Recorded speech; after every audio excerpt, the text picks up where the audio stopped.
Jelang Ramadan, Israel ketar-ketir kurma buatannya tak laku imbas aksi boikot.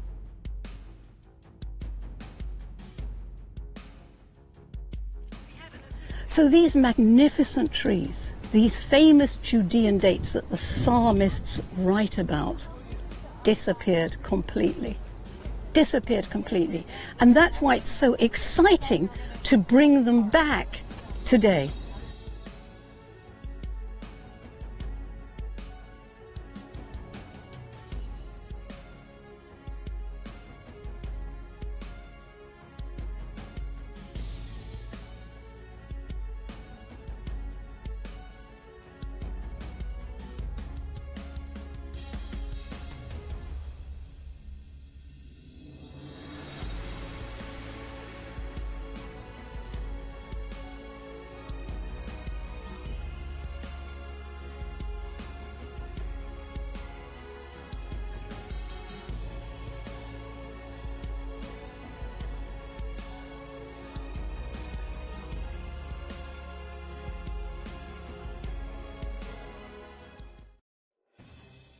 Menjelang Ramadan, sejumlah perusahaan kurma asal Israel ketar-ketir produk buatannya tak laku di masyarakat.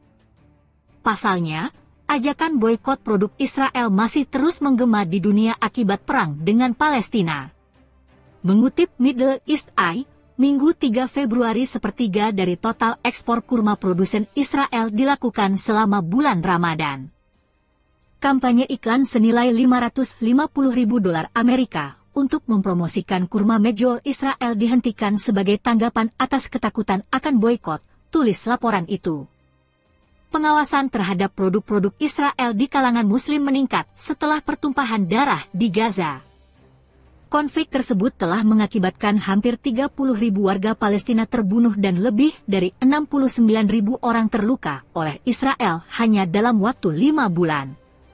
Siapapun yang mendekati rak tersebut dan melihat tulisannya, buatan Israel, akan berpikir 2 kali, kata seorang pengusaha yang memiliki hubungan dengan industri kurma.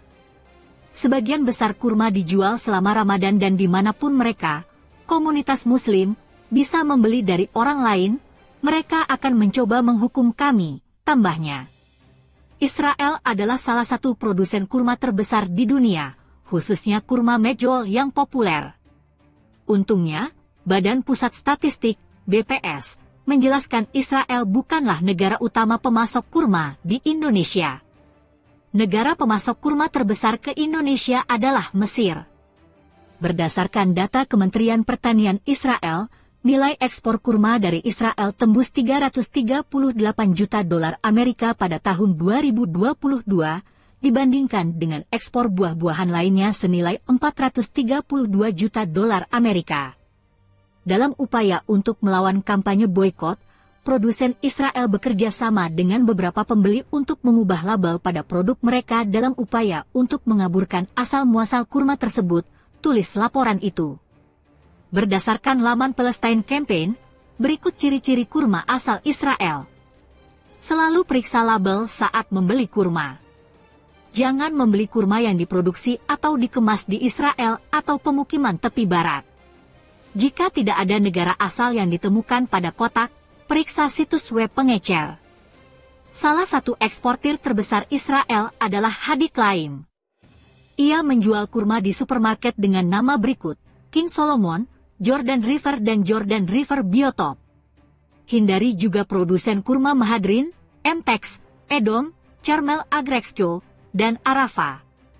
Beli kurma Palestina yang dibawa ke Inggris oleh Zaitun, sebuah perusahaan sosial yang mendukung petani Palestina melalui perdagangan yang adil.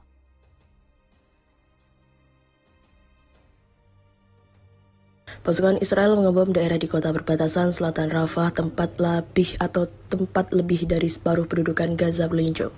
Para diplomat berusaha menyelamatkan perundingan gencatan senjata setelah Perdana Menteri Benjamin Netanyahu menolak proposal Hamas menurut laporan Reuters. Sebagai tanda bahwa diplomasi belum berakhir, delegasi Hamas yang dipimpin pejabat senior Khalil Al-Hayya tiba di Kairo pada Kamis untuk melakukan pembicaraan gencatan senjata dengan mediator Mesir dan Qatar.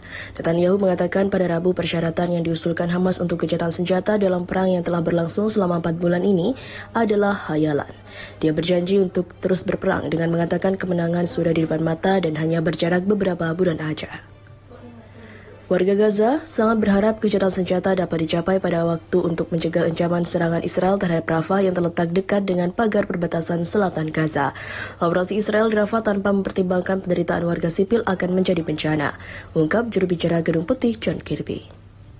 Serangan itu menewaskan 11 orang dalam serangan terhadap 2 rumah. Tank-tank juga menembaki beberapa daerah di Rafah Timur, meningkatkan ketakutan warga akan serangan darat yang akan terjadi. Para pelayat menangisi jenazah warga yang tewas dalam serangan udara yang melanda lingkungan Tel Al-Sultan. Mayat-mayat itu dibaringkan dalam kain kafan putih. Seorang lelaki membawa jenazah anak kecil di dalam kantung mayat berwarna hitam. Tiba-tiba dalam sekejap roket menimpa anak-anak wanita dan pria lanjut usia. Untuk apa? Mengapa? Karena gencatan senjata yang akan datang. Biasanya hal ini menjadi terjadi sebelum gencatan senjata, ujar warga. Badan-badan bantuan telah memperingatkan bencana kemanusiaan jika Israel menindaklanjuti ancaman untuk memasuki Rafah. Rafah menjadi salah satu wilayah terakhir di jalur Gaza yang belum dimasuki pasukan Israel. Bayangkan, seorang anak tidur di kandang ayam terkadang itu berharap pagi tak datang, tutur dia. Meskipun Israel menolak usulan Hamas, pembicaraan lebih lanjut direncanakan. Menteri Luar Negeri Amerika Antony Blinken yang bertemu dengan para mediator pekan ini dalam perjalanan kelimanya ke wilayah tersebut sejak dimulainya perang mengatakan dia masih melihat ruang untuk negosiasi. Blinken juga mengatakan jumlah korban tewas warga sipil terlalu tinggi dan menegaskan kembali bahwa operasi Israel harus mengutamakan warga sipil. Dia mengatakan telah menyarankan beberapa cara untuk meminimalkan dampak buruk dalam pembicaraan dengan para pemimpin Israel namun tidak memberikan rincian lebih lanjut. Delegasi Hamas di Mesir diperkirakan akan bertemu dengan para pejabat termasuk Kepala Intelijen Mesir Abbas Kamel. Menurut sumber keamanan Mesir, Hamas mengusulkan gencatan senjata atau gencatan senjata selama 4,5 bulan dengan seluruh sandera akan dibebaskan. Israel akan menarik pasukannya dan kesepakatan akan dicapai untuk mengakhiri perang. Tawaran tersebut merupakan tanggapan terhadap proposal yang dibuat kepala mata-mata Amerika dan Israel bersama Qatar dan Mesir. Hamas mengatakan mereka tidak akan menyetujui kesepakatan apapun, tidak mencangkup diakhirinya perang dan juga penarikan mundur Israel. Mereka telah membuat klaim serupa setiap hari yang tidak dapat dikonfirmasi secara independen. Khan Yunis adalah kampung halaman pemimpin Hamas di Gaza, Yahya Sinwar. Seorang perwira senior Israel mengatakan militer yakin dia bersembunyi di sana. Kementerian Kesehatan mengatakan lebih dari 27.840 warga Palestina tewas dan lebih dari 67.000 orang terluka sejak genosida oleh Israel dimulai.